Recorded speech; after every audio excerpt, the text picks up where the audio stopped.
parteneriatului transatlantic și de asemenea am evidențiat importanța majoră pe care o au formatele pe care România le-a propus și dezvoltat, cum ar fi București Nouă și inițiativa celor 3 mări, care beneficiază de sprijinul Statelor Unite. În acest context, parteneriatul nostru strategic are un rol distinct, iar diversificarea lui este extrem de importantă. Am discutat despre securitate energetică, am discutat despre foarte multe alte aspecte care țin de sprijinul Statelor Unite pentru securitatea regională și, de asemenea, pentru securitatea României. Am mulțumit pentru intenția și decizia anunțată deja de Statele Unite de a spori prezența militară în România și suntem recunoscători partenerilor americani pentru această nouă confirmare a importanței pe care parteneriatul strategic dintre România și Statele Unite o are. Nu în ultimul rând am discutat despre securitatea alimentară și despre eforturile pe care România le face în acest sens și, de asemenea, am discutat despre garanțiile de securitate extinse pe care deciziile summitului de la Madrid le aduc pentru România și pentru ceilalți aliați de pe flancul estic. Prin urmare, așa cum au reconfirmat-o discuțiile de astăzi, Marea Neagră va rămâne o prioritate pe agenda NATO, va rămâne o prioritate pe agenda Statelor Unite și României. Mulțumesc foarte mult și îl rog pe co-președintele acestei importante reuniuni de astăzi de la Constanța să ia cuvântul. Senator Wicker, you have the floor. Well, thank you very, very much to my distinguished friend, His Excellency, the Foreign Minister. And I know the press may be approaching overload, but let me just say how much this means to us, and to underscore a few things that Bogdan has just said. Indeed, in 2014 and soon thereafter, the OSCE Parliamentary Assembly condemned the flagrant violation by Mr. Putin's Russian Federation of every single provision of the Helsinki Final Act. And I would point out to you that this was adopted when the OSCE as an umbrella organization was formed decades ago. It was adopted by the Russian Federation. It passed unanimously among the 57 members of the OSCE. And so it is doubly alarming and troubling that something adopted unanimously and voted for by the Russian Federation is now being trampled upon in so serious a manner. It amounts not only to a violation of every principle of the OSCE and all of the rules-based international order principles, but it has moved over very quickly to war crimes and genocide. The international community has spoken out against this, and we will have to deal with it at some point. But I think we've had a great deal of consensus around the table today from our friends in the region. It means so much to me that the country of Romania has been such a steadfast friend and has demonstrated that today with such hospitality. And I am most grateful to have been a part of this. Thank you very much, sir. And I guess we can take a question or two if members of the press would like to toss a question.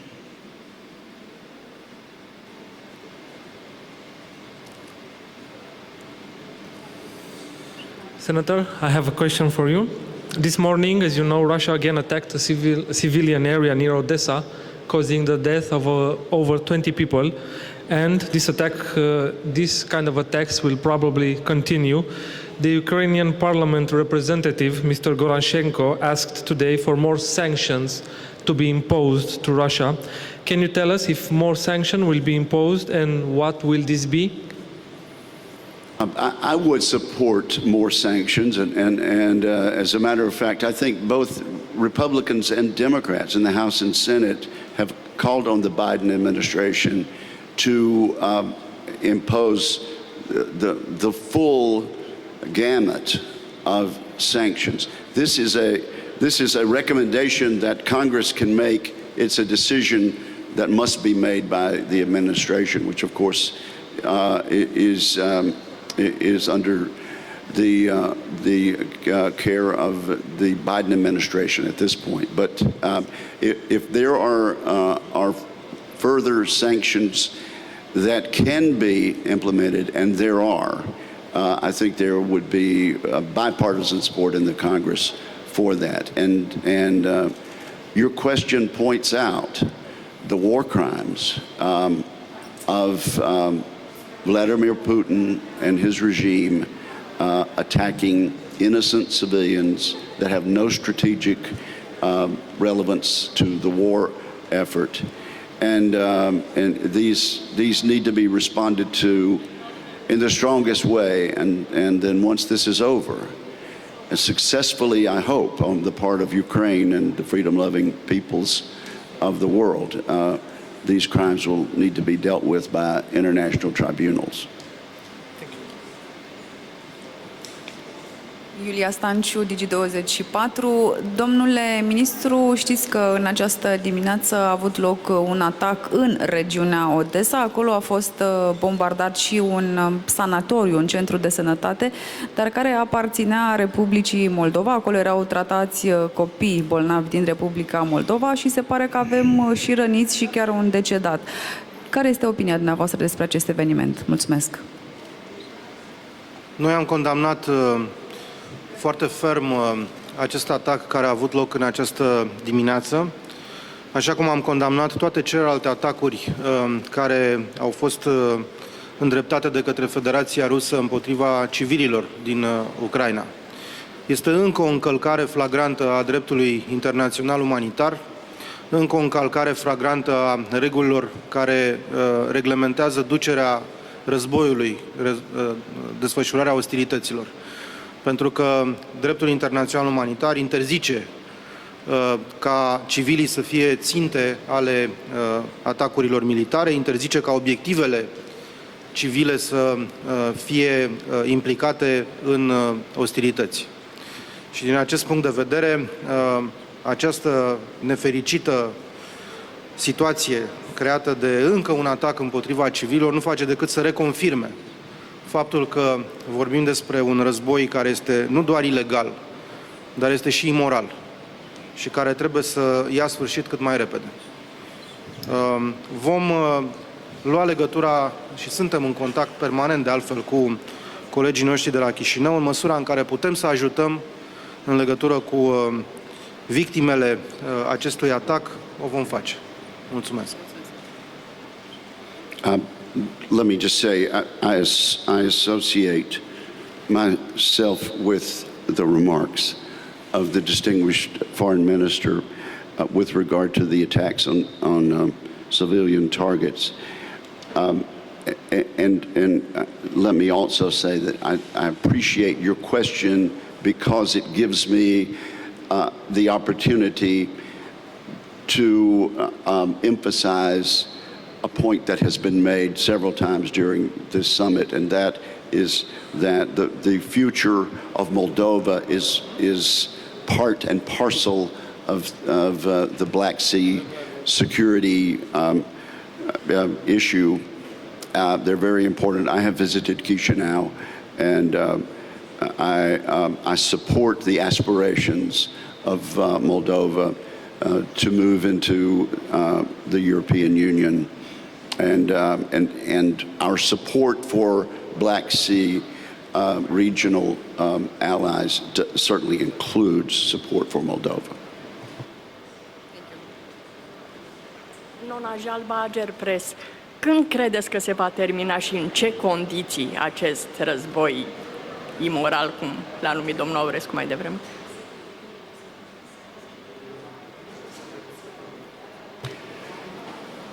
When do I think this immoral war will end? as I said, and as the distinguished member of the Ukrainian parliament from Odessa pointed out, this is an issue that could go either way. It is hanging in the balance, and it depends quite a bit on how our friends and allies and the NATO community, the EU community, and the freedom-loving families of the world international order respond. We serve our constituency best when we stop Vladimir Putin's aggression today, this year, and not let it happen 5 years from now, a decade from now. And so it really, the answer to the question is, it depends on very much what the countries represented in this room and our allies do in the way of response. Sorin Ceararea de la Radio România Actualități. Domnule Aurescu, a spus domnul Goncearenko despre pericolul imens care pândește de fapt multe națiuni care nu pot fi hrănite, chiar așa a spus, din cauza exporturilor de cereale. Ce va face România pentru a suplimenta eforturile în acest sens? După cum cunoașteți, am depus eforturi în ultima perioadă pentru a spori capacitatea României de a facilita tranzitul cerealelor ucrainene către terțe piețe. Este un lucru destul de complicat, pentru că noi până anul acesta nu am avut cereale ucrainene în tranzit, ceea ce este firesc, pentru că ele plecau direct din porturile ucrainene, mai ales din portul Odessa, către terțe destinații.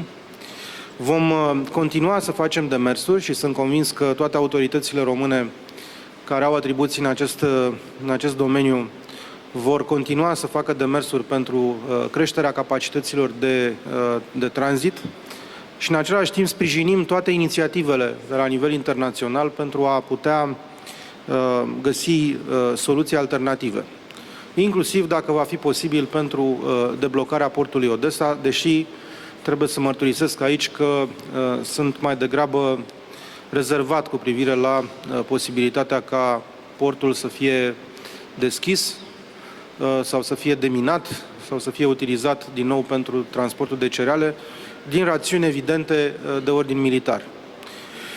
Însă această situație rămâne pe agenda de preocupări prioritară a comunității internaționale. Ea se discută în toate formatele în care pot să fie identificate soluții. Se discută și în context NATO, se discută și în context european, se discută și în context ONU. Sunt eforturi care se fac de către diverse state și România va fi parte integrantă, ca și până acum, a acestor eforturi. În măsura în care putem ajuta, vom ajuta. Let me say this to Vladimir Putin. And I know some of his agents are certainly listening to this hearing today. This war against freedom, this war against your Ukrainian neighbors needs to stop, and it needs to stop today. But Mr. Putin, if you must continue the war, please understand that the food crisis is a matter of now the developed countries in the world having to take food away from the hungry to give it to the starving. And you, Mr. Putin, are going to be responsible for the death of millions and millions of innocent human beings around the world because you continue this blockade of needed food to the rest of the world. So stop the war at this point, but if you must keep fighting, at least work with the civilized world to get food to people who have no responsibility at all for what is transpiring now in this region of the country. I think maybe that probably needs to continue to conclude our press conference. We want to thank the press, and we understand the value of an open discussion. So thank you very, very much. And once again, Mr. Minister, we are most grateful for your co-chairmanship of this and for your assistance in so many ways. Domnule senator, vă mulțumesc și eu la rândul meu. Sper din toată inima ca această audiere să aibă efecte în plan practic, în ceea ce privește întărirea cooperării noastre pentru Marea Neagră și pentru securitatea regională. Sper din toată inima că propunerea pe care am făcut-o de a crea un grup de sprijin pentru Marea Neagră, un Black Sea Caucus, va fi gândită de către dumneavoastră. Cred că va rămâne ca reper pentru această întâlnire foarte importantă de aici, de la Constanța, la doar o zi după ce summitul NATO s-a terminat cu decizii istorice. Și urez mult succes tuturor celor care sunt implicați în acest efort. Vă mulțumesc!